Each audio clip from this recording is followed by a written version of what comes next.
gracias por emplear vuestro tiempo en venir aquí.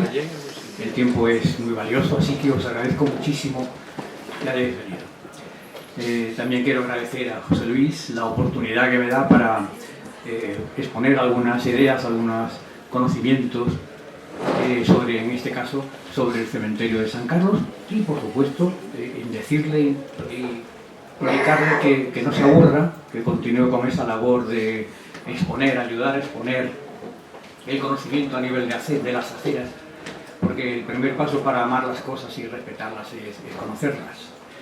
Juan, yo también te quiero y te agradezco tus palabras.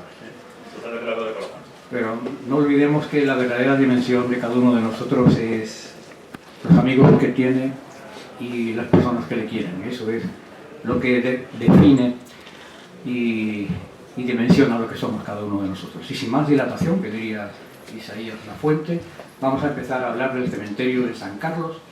Juan ha tenido la delicadeza de pisarme la primera frase impactante que iba a decir. Aquí hay cerca de 32 toneladas de huesos humanos enterradas. ¿Cómo se mide esto? Se mide porque sabemos exactamente cuántos muertos murieron en el hospital de San Carlos y fueron enterrados en este cementerio. Fueron 5.700 aproximadamente y pico, calculando unos 55 kilos por cada españolito del siglo XIX, y considerando que el 10% de la masa corporal es la osamenta, salen 32 prácticamente toneladas de seres humanos enterrados aquí, huesos humanos. Se conoce de muchas maneras el cementerio. Juan lo dice el cementerio de la playa, lo suele nombrar, el cementerio de la cacería, el cementerio de los franceses, de los ingleses, obviamente, de los soldados, de San Carlos. Estos días me he enterado que hay alguien que le llama el cementerio de las monjas, vamos a ubicar en primer lugar históricamente este cementerio.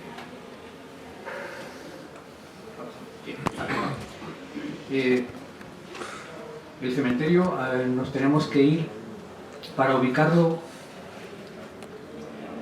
en 1805 a la batalla de Trafalgar.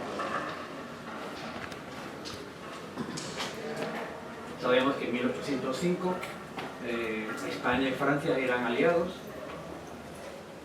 y la escuadra franco-española fue destruida por la de Nelson en la batalla de Trafalgar.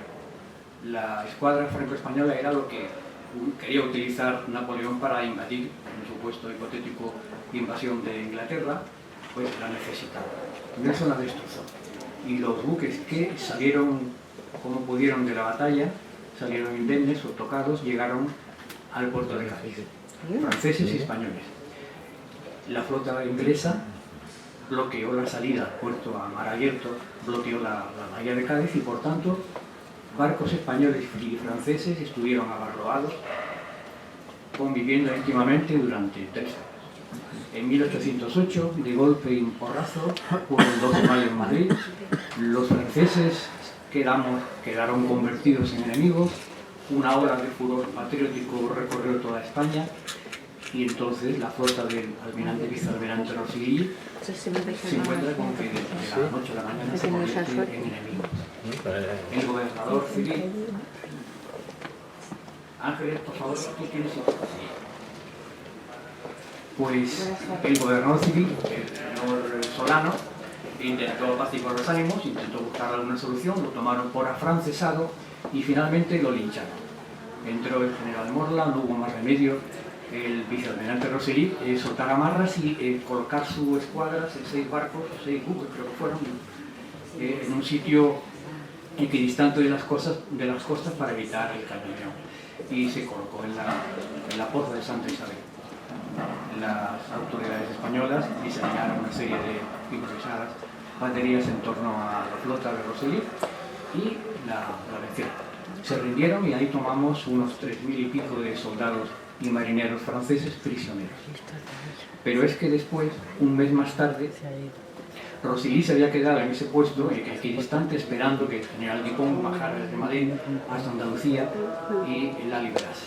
pero Dupont se entretuvo en Córdoba, hizo allí un escarnio tremendo y llegó tarde. Y el general Castaño lo derrotó en Bailén. 17.500 prisioneros franceses fueron llegando, que sumados a los de Rosellí fueron unos 20.000 prisioneros franceses que llegaron a la bahía de Cádiz, que era el único sitio que al final se quedó como bajo la autoridad española. Lo que la presentación... 20.000 personas que había que alimentar, hablando del inicio de... dar agua, había que darles unas condiciones higiénicas mínimas y razonables, pero eso ocurrió de mala manera. No había una voluntad expresa de hacerles pasar más de lo que estaban pasando, pero la desorganización fue grande y cuando se llenaron todas las prisiones, todas las casas, todos los palacios susceptibles de convertirse en prisiones, se quedaron por mar, los metieron en los sitios. Entonces eran los cascarones de barcos sin armadura, no podían navegar, pero podían contener personas como si fueran animales.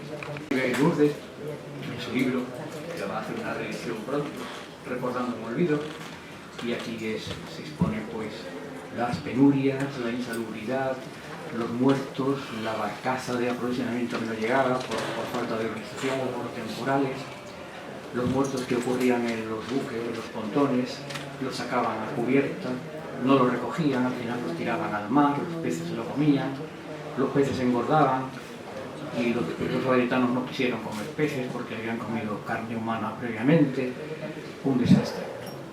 Esto empezó a tener un poquito de solución, ¿no? Una solución en defensa propia, porque la probabilidad de que hubiera una epidemia era altísima. Ya estábamos muy escarmentados por las epidemias que había habido previamente de fiebre amarilla, que intermitentemente ocurría y había una mortandad grande.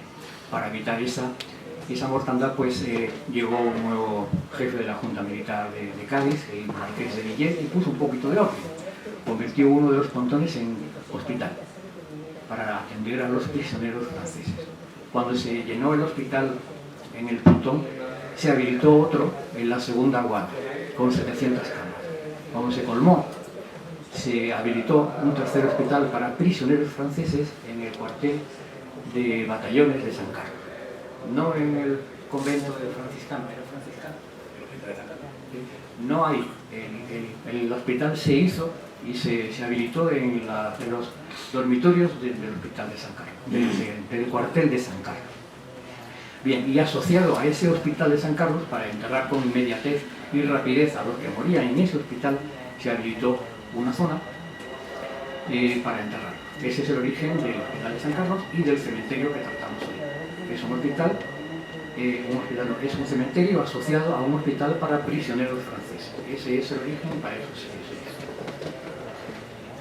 ¿Por qué se pone en un lugar tan alejado? En un principio, la idea de un cementerio en la población de San Carlos, porque la población de San Carlos era una población racionalista, muy bien pensada, muy bien razonada, un producto de la Ilustración del siglo XVIII, y se iba a construir el cementerio en los bajos de la iglesia, en lo que hoy es el Panteón de María Jesús. Pues todo el bajo iba a convertirse en una cripta para enterrar a los que vivían en la población de San Carlos, pero ese proyecto no se aprobó, porque era muy cercano en el tiempo a 1798, en el que, en esa fecha, Carlos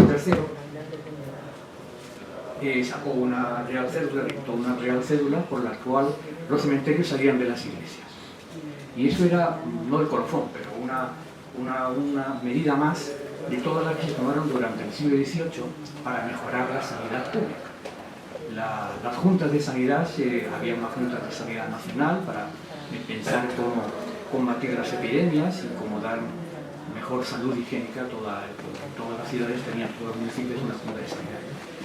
Bueno, pues esta cédula para sacar los cementerios de las ciudades impidió que se hiciera el cementerio de San Carlos en la cripta. La cédula decía que, como la teoría dominante en esa época era la teoría miasmática, en el que pensaban que unos miasmas que salían de los cuerpos putrefactos de las aguas estancadas pues decían que los cementerios nuevos tenían que utilizarse y colocarse, construirse en zonas elevadas donde los vientos dispersaran los miasmas pútridos y donde los fluidos cadavéricos no llegasen a la capa freática y contaminasen los pozos. Esa era la idea. Esto supuso un cambio de mentalidad enorme en la sociedad española. La sociedad española estaba acostumbrada a convivir con los muertos en las iglesias y en los patios traseros de las iglesias. La idea era esa, ser enterrado en terreno sagrado, porque la creencia era que una vez que llegase la segunda llegada de Cristo, la parusía, el que volviese a la vida en terreno sagrado tenía asegurado su puesto a la derecha del Padre y serían salvos. La gente no entendía muy bien que un terreno rectangular amurallado, porque era otra de las condiciones, tenía que estar amurallado para evitar la entrada de perros y de alemanes que solían escarbar y comerse a los cuerpos. Pues no entendían que una zona tan alejada de la iglesia fuese sagrada. Y por mucho que los párrocos insistían, recuerdo uno que está explicado en el libro, que para consagrar un cementerio de estos, pues hizo sonar todas las campanas, una procesión hasta el nuevo cementerio, y allí dejó dicho el párroco, si Dios quiere que llevarme con él, dejo dicho en este momento que quiero ser enterrado en el terreno sagrado de este cementerio. La idea que tenían en ese momento era que si eras enterrado en una iglesia lo más cerca del altar mayor, era bastante mejor porque el cuerpo se nutría, el alma se nutría de las misas que se daban cerca de él. Todos los nobles, las personas importantes y la burguesía que tenía dinero, pues trataba de ser enterrado cerca del altar mayor. Y si no había sitio, pues podían costear una capilla, ayudar a la construcción de la catedral o de la iglesia del pueblo, y en esa capilla costeada por él tener su sepultura cerca del altar mayor para nutrirse de las misas y salir antes del purgatorio. Todos los que hacían testamento solían dejar, era una cosa muy común, dejar pagadas una serie de misas para que se diera en su nombre y tener la posibilidad de escapar pronto del purgatorio. Había un problema entonces, se planteó, porque una vez que los cementerios ya no se hacían en las iglesias ni en los patios traseros, ¿cómo se mantenía el estatus social post-mortem? Ahora la nobleza, ¿cómo demostraba que era noble en un cementerio? Aquí esta foto es del año poco antes, puede ser. Aquí vemos el penal de la casería, la cura pórtico, algunas construcciones de San Carlos, y aquí este es el rectángulo del cementerio. Bueno, en ese cementerio, en un terreno baldío, por muy consagrado que estuviese, ¿cómo se demostraba que uno había sido noble o marqués frente a uno que había muerto y no era nada? Bueno, pues era un problema. Entonces, las señas de identidad se empezaron a construir mausoleos cada vez más importantes, más vistosos, y así se fue paliando el problema que surgió, ¿no?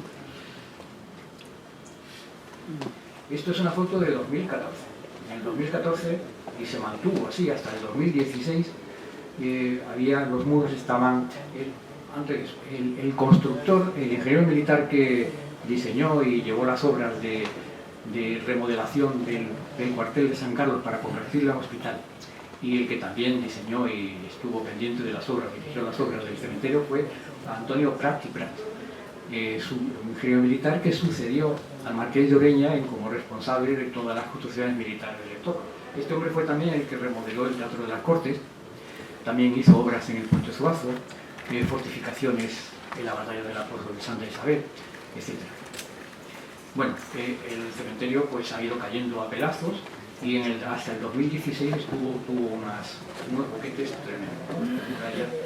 Ese estaba a punto de caerse, la cornisa, y había más boquetes. Esto se arregló en el 2016, porque ese año se cayó un muro, el muro que cerraba, el muro cerrado. Pero se cayó un muro y adelantó. La gente se puso las botas, se puso a funcionar y arreglaron esto, y por lo menos están ya estabilizados, no se va a caer. Esto pertenece todavía al INVIE de la Armada, pero ya son conscientes de que tienen un bien de interés cultural. Hay una cosa que mucha gente me ha preguntado y yo no sé responderle a ciencia cierta. Siempre me preguntan por el pórtico del cementerio de San Carlos. Es una especie de pirámide alargada, una puerta inscrita. Me preguntan si esto tiene algo que ver con una simbología masónica, y a mí no me consta que Antonio Prat fuese masón, tampoco me consta que lo fuera o que no lo fuera, no lo sé. Pero por regla general, en la masonería, las líneas rectas y los instrumentos que las trazan tienen que ver con lo material y con lo terrenal. Y las curvas y los instrumentos que trazan curvas tienen que ver con lo espiritual, con lo inmaterial, con el más allá. Entonces, una puerta inscrita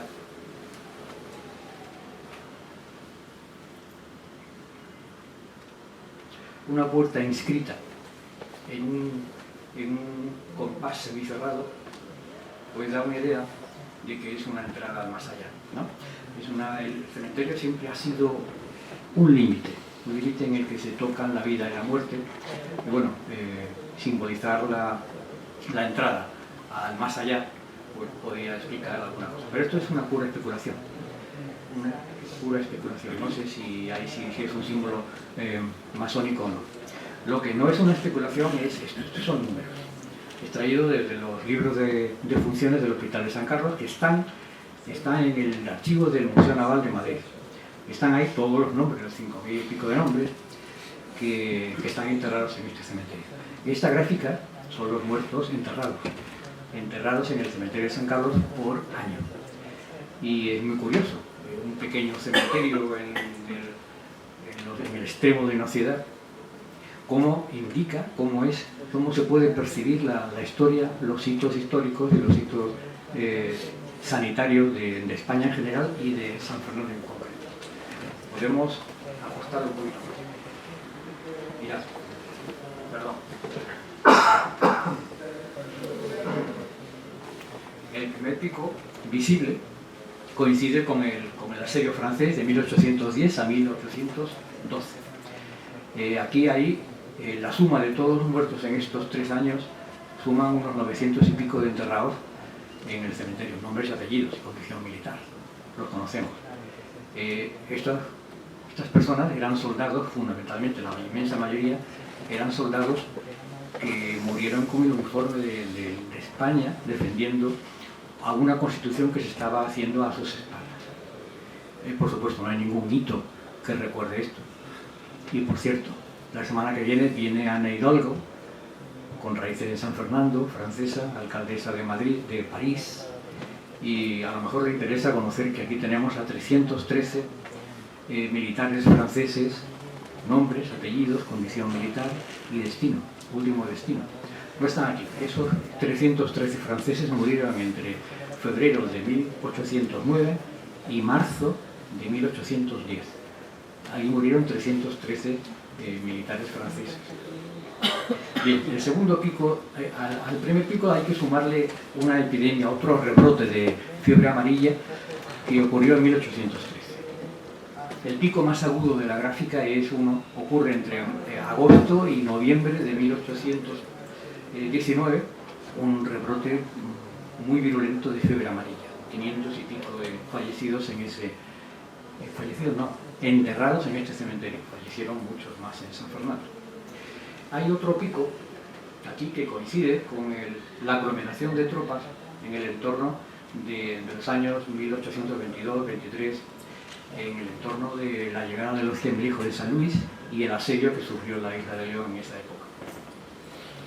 Hay un pico que en principio es anómalo porque no hay algo que lo justifique aquí en San Fernando, y es enorme, un pico. Y al final este sí está registrado en los libros de registro que han indicado que estos muertos pertenecieron a un depósito de prisioneros carlistas. La primera guerra carlista fue terrorífica. Si nuestra guerra civil fue mala, la primera guerra carlista fue tremenda. Había casos de canibalismo, no hacían prisioneros al principio, directamente mataban a todos los que se rendían. Intervino las potencias internacionales, hubo un convenio del Lord Elliot en el que las partes contendientes, carlistas y realistas, pues se comprometían a hacer depósitos de prisioneros para después intercambiar. Bueno, pues uno de esos depósitos llegó a San Fernando y había tal penuria que, perdón, las autoridades militares no tenían para darles de comer. Es decir, el depósito de militares, de carlistas, no tenía cómo alimentarlos.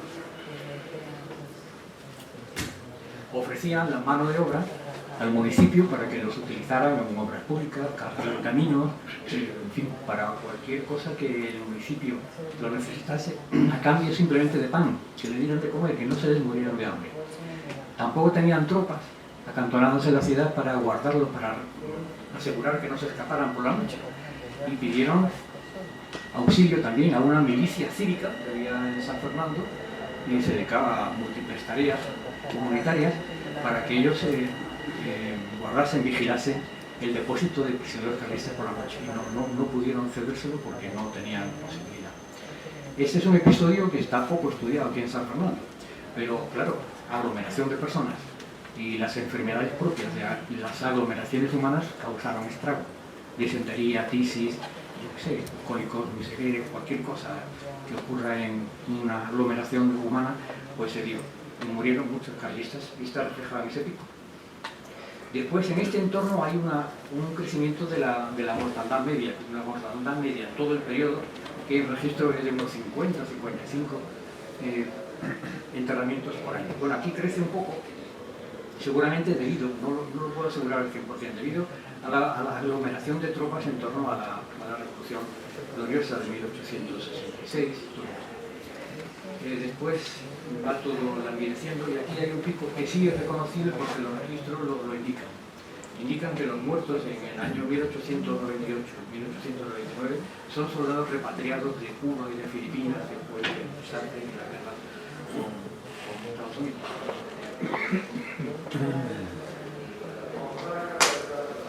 Curioso ver cómo la historia se queda reflejada en los enterramientos de un pequeño cementerio.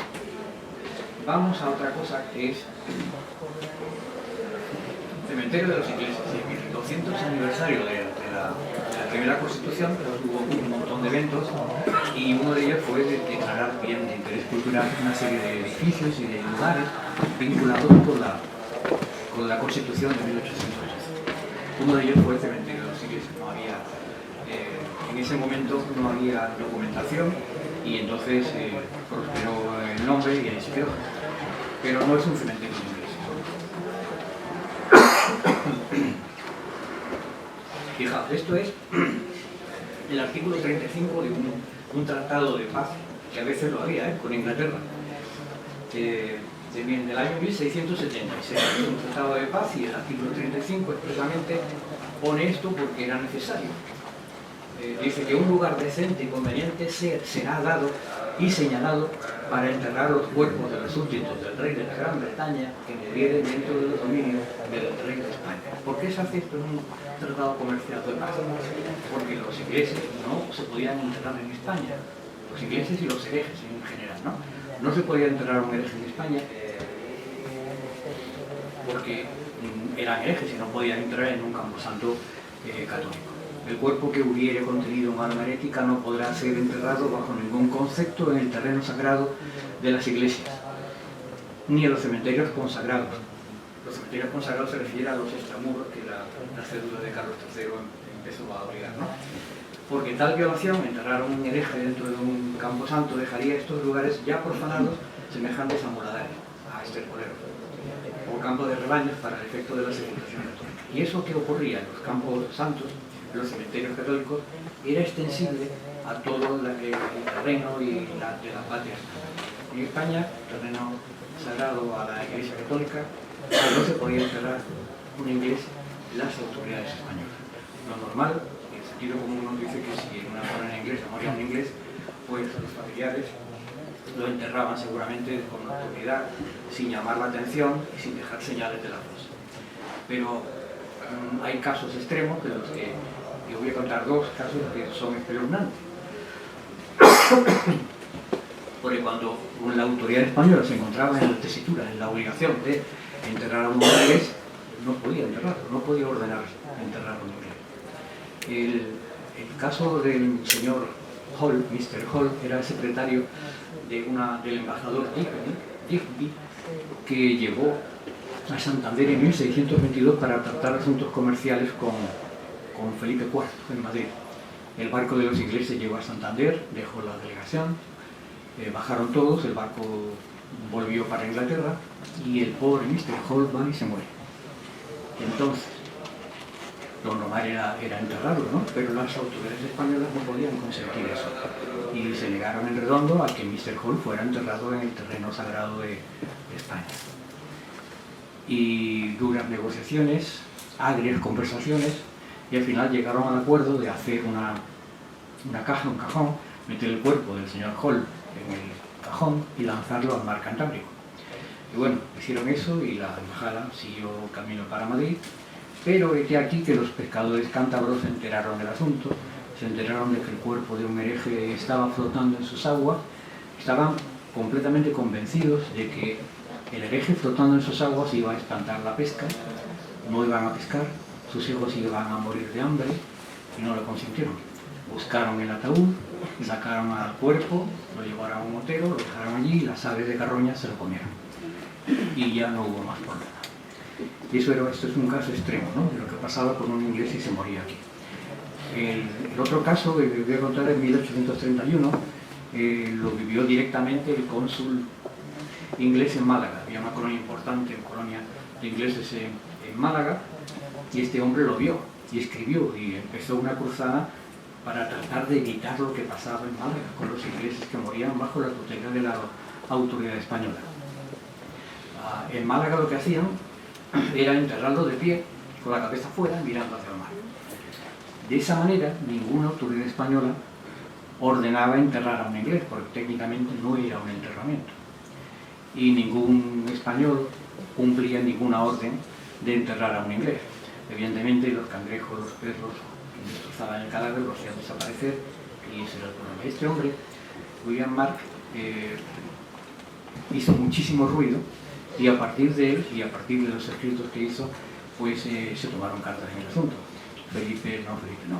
Fernando VII empezó a emitir órdenes en ese sentido y permitió, a partir de 1830 y 31, ya posteriormente con más calidad, que los ingleses compraran un terreno con su dinero, lo rodearan convenientemente con unas murallas altas y que no hicieran dentro de esa muralla ninguna ermita, ningún sitio de culto.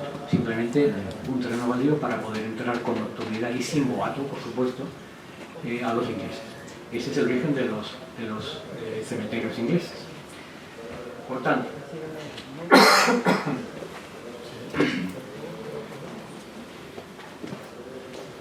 ¿qué pasaba si moría entonces en el hospital de San Carlos un español, un marinero español, un grumete en este caso, que no era católico? No se podía enterrar en un cementerio católico, y el cementerio de San Carlos lo era. Entonces, en este caso, Manuel Juan, infiel, el capellán lo dejó escrito. No recibió sacramento alguno porque no era de nuestra católica religión y protestó, y además se sepultó en el campo. Es decir, no en el cementerio. No hay ningún solo inglés, aunque fuese español, ningún hereje enterrado. Hay un caso, ahora me acabo de acordar, en el que sí que era una cosa, suicida, no estoy seguro de qué era, que tuvo una autorización expresa para que fuese enterrado en el cementerio de San Carlos, pero era algo extraño. Entonces la pregunta es inmediata: ¿dónde se enterraron los ingleses? Porque al fin y al cabo, por lo menos en la batalla de Chiclana murieron 1.300, 1.500 ingleses. ¿Dónde se enterraban los ingleses?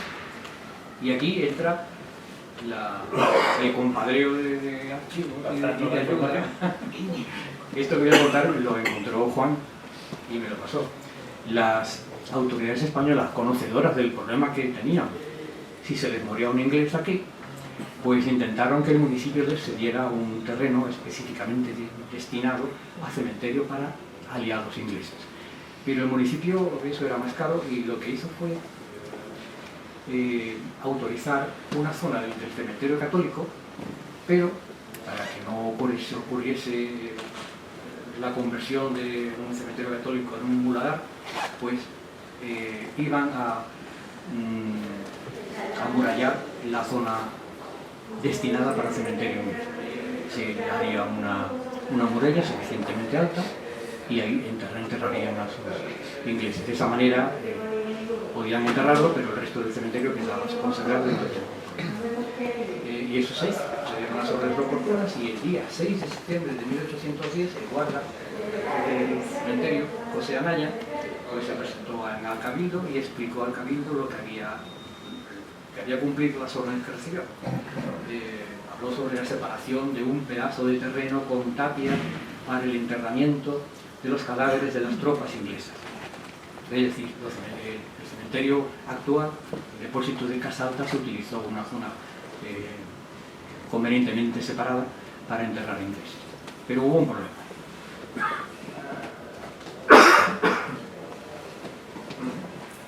A los 6 meses se presentó otra vez este hombre en el Cabildo diciendo que estos ingleses tienen unas costumbres muy raras, porque entierran a uno en cada fosa. Los españoles abrían una zanja, lo cubrían de cuerpos hasta arriba, lo cubrían, abrían otra zanja, lo cubrían de cuerpos, pero los ingleses no, los ingleses enterraban un cuerpo en cada fosa identificado y se quedó sin sitio. Entonces se quejaba el hombre de que hacía falta más espacio, cavar más zanjas para enterrar más ingleses. A mí, yo no tengo constancia de que los ingleses, una vez acabado el asedio francés, recuperasen estos cuerpos, pero no me extrañaría que eso fue lo que ocurriese, porque los ingleses tienen un departamento dedicado específicamente a mantener dignos todas las sepulturas de los ingleses que hay repartidos por todo el mundo. No ya los cementerios ingleses, sino las tumbas individuales de muchísimos ingleses que hay por yo qué sé, 1000 sitios. Esto lo leí en una de esas tumbas. No me acuerdo dónde lo leí. Un pueblo español. Entonces, cada 3, cada 5 años, cada tiempo que sea oportuno, encargan un contrato a una empresa local para que adecente la tumba del inglés y la deje dignamente visitable y limpia. Bueno, no me consta que entonces yo he visto documentos que justifiquen que se llevasen estos cuerpos, pero no es la realidad. Y ya vamos a terminar. Hay un trato implícito entre los soldados que defienden una nación y su nación. El soldado puede dar la vida, pero la nación que le tutela tiene que darle un sitio donde reposar dignamente, precepto seguro. Y eso no se cumple aquí. Aquí hay miles de soldados y marineros que dieron su vida, no porque fueran héroes, que lo mismo murieron de disentería o de diarreas o de tuberculosis, pero estaban vistiendo su uniforme mientras murieron. Y no será en este caso el trato que merecen los hombres que murieron con el uniforme de su patria encima. Aquí hay, te digo, los marinos franceses del vicealmirante Rosely. Estos prisioneros franceses de Rosely siempre fueron tratados con más atención, con más decoro, con más cuidado que los que venían de Bailén. Esos sí eran enemigos, pero los de Cádiz, los que estuvieron en Cádiz 3 años, al fin y al cabo luchamos contra el mismo enemigo y los trataron con cortesía. Hay soldados del general Dupont, vencidos en Bailén. Además, estos soldados que se rindieron en Bailén, se rindieron por la condición de que iban a ser repatriados de derrota, otra vez hacia Francia. Pero claro, cuando los ingleses, que eran nuestros aliados en ese momento, dieron las capitulaciones, dijeron, ni un solo francés vuelve a nutrir el ejército francés. Y por eso se quedaron en la bahía, los pontones, las miserias, los hospitales, los cementerios. Hay hermanas de la caridad también que trataban a los enfermos en el hospital de San Carlos. Hay niños, muchos niños también, hay mujeres que vivían en el entorno de la cacería, hay, yo qué sé, bueno, pero sobre todo hay soldados y marineros. Y también hay fusilados. Fusilados no. Fusilados tiene una connotación de que es consecuencia de un juicio, consecuencia de un consejo de guerra, consecuencia de una causa judicial con pena de muerte. No es esto. Los republicanos que fueron fusilados y enterrados aquí fueron gente que tenía filias republicanas y no se adhirieron a una rebelión militar que fue liderada